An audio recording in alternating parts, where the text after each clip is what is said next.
Do you know why you do what you do? Do you know why you don't do what you don't do?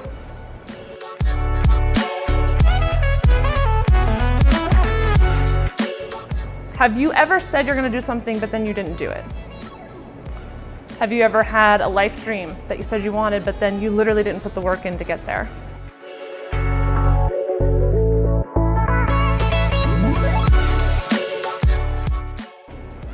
What about dating? Have you ever dated someone that you said you really liked but then you orchestrated some way to push them away?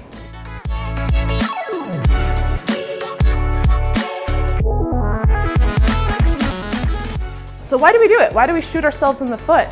It's our own foot. Shouldn't we want to keep it? Animals don't self-sabotage, so does that make them wiser than us? And toddlers and babies, they don't have low self-esteem unless they've been severely neglected or abused, so does that make them more confident than us?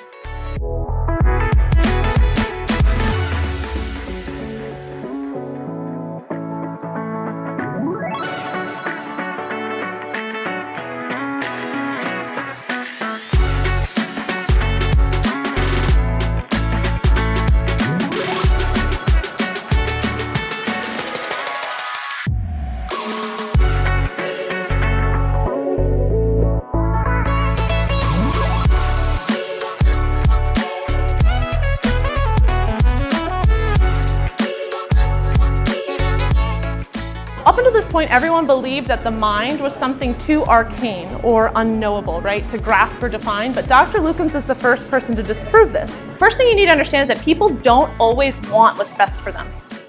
Emotion is like the gas pedal and the brake in a car, and if you don't know much about those two things in a car, you're not going to drive it very well. If you were to cut open a brain in an autopsy, just open it up, there wouldn't be little pieces of paper that fell out with your social security number on it, right? And there wouldn't be a map of South Florida, but we all live here and we kind of know how to get around. And there wouldn't be a picture of your loved one, but you are in a relationship with them, or it's your mother and you love them. You know they're there, but there's no picture of them when you open the brain. And we all kind of know what the brain looks like, right? Or kind of, we all know what the brain looks like. We have an image of it in our mind. So what does the mind look like? Anybody? No images of the mind are coming to mind right now? This is a picture of the human mind. So it's this liquid, twirly, swirly, red and blue thing.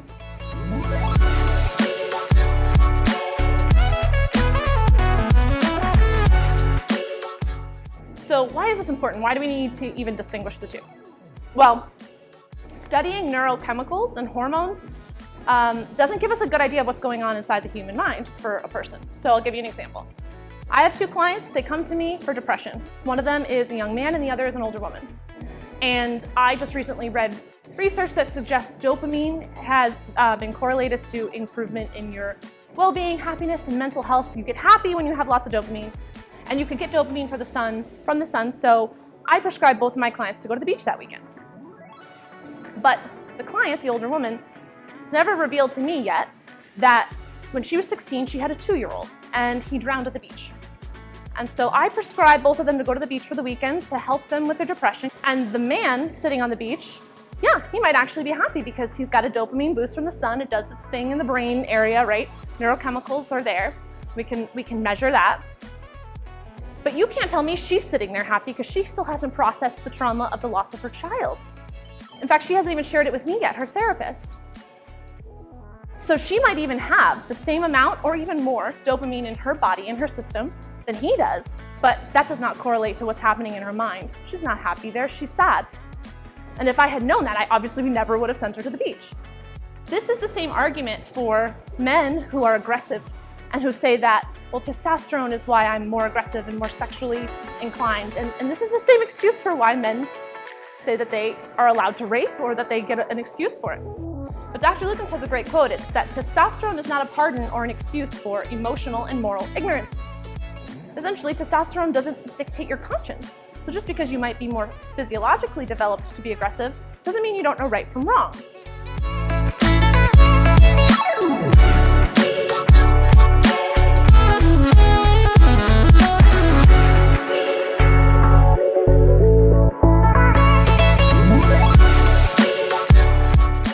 The emotions that feed into the emotioning, we refer to them as the 9 basic emotions. So Essentially, Dr. Lukens has developed a list of what emotions exist for every human. So we're going to go through those real quick. This basically exists for every person who has an intact nervous system.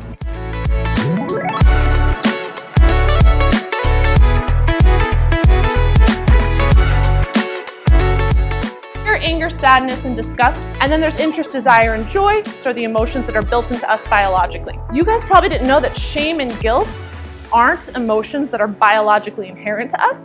They're actually emotions that developed because we developed language.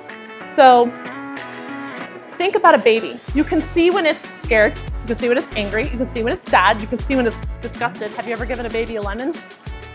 But shame and guilt, babies are not embarrassed that they have a dirty diaper, and they're not guilty. They don't feel guilty that you have to change it. So because we develop a language and we have socialization and communication, and then because we have love, shame and guilt develops. Ambivalence means mixed emotional commitments. So ambivalence is what forms all the mental health stuff we know about. Depression, because of ambivalence. Anxiety, because of ambivalence. Your obsessions and dependencies, addictions, because of ambivalence. Your depressive moods and low self-esteem is because of ambivalence. Ambivalence means mixed emotional commitments. So imagine you're in a toxic relationship and you have interest and desire on this end. So interest, desire, pulling me this way towards the guy that I'm with. And on this end, I have shame and guilt. Shame because my friends all know that he's not good for me. And I know that they all know that I shouldn't be with him, and then guilt because I'm not taking care of myself for being with someone who's not treating me right. So I'm kind of pushed and pulled and pulled and pulled in this direction, right? Instead of, if interest and desire didn't exist for me, the ambivalence didn't exist for me, I might just step in this direction and be like, okay, shame and guilt tell me I shouldn't be with this person, but I'm stuck when I've got all these emotions pulling me in these different directions. So that's ambivalence. It's basically, I just can't make up my mind, right? What did Dr. Lukens discover? He discovered the force of emotioning. So essentially he's shown, and he's proven in his book, which is a 1,200-page book, by the way, that took me 1.5 years to read, that the human consciousness has to be made up of matter and that it follows the laws of fluid dynamics. So it's not physical qua physical alone, but because it requires language at the human level of sophistication, which makes it an emergent property. And that doesn't sound like English, I know. Basically, think of the human mind as it's part matter, part language, which makes it a type of matter that we don't really know much about yet. So we all know that gravity existed before Newton discovered it, right? We weren't all just like floating around in space, and one day Newton was like clocked on the head, and he's like, everyone's got to come back down to Earth, I got a great idea. No, it was here, it was acting on us in the world, we just didn't have a name for it yet. And it wasn't until humans named it and claimed it with physics and then math that we were able to harness it as a power and go to outer space. Had we never defined it, we never would have made it out into the galaxy.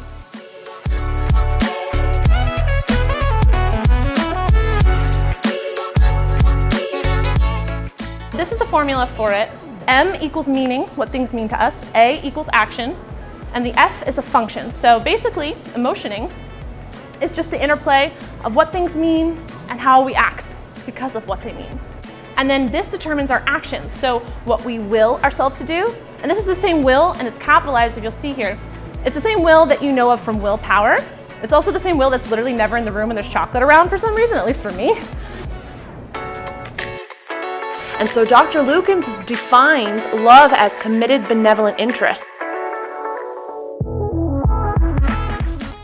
So self-esteem means the acceptance of the self with love. It means self-acceptance without performance criteria. Second, it means you live, I love, unconditionally. 3, I exist, I love, unconditionally. Just because I exist, boom, end of story. I don't need any other reason to love myself. It's hard to get there when we talk to ourselves a lot inside of our heads and compare ourselves to others. Step to the left, and I love myself, so now I should work on this because I don't like this about myself. And that's the constant struggle, is not letting yourself get a pass for the things you know you don't like about yourself. One of the reasons why we do it is because we don't have the love to begin with. And self-esteem, at the end of it, is just how much we love ourselves and others. That's it.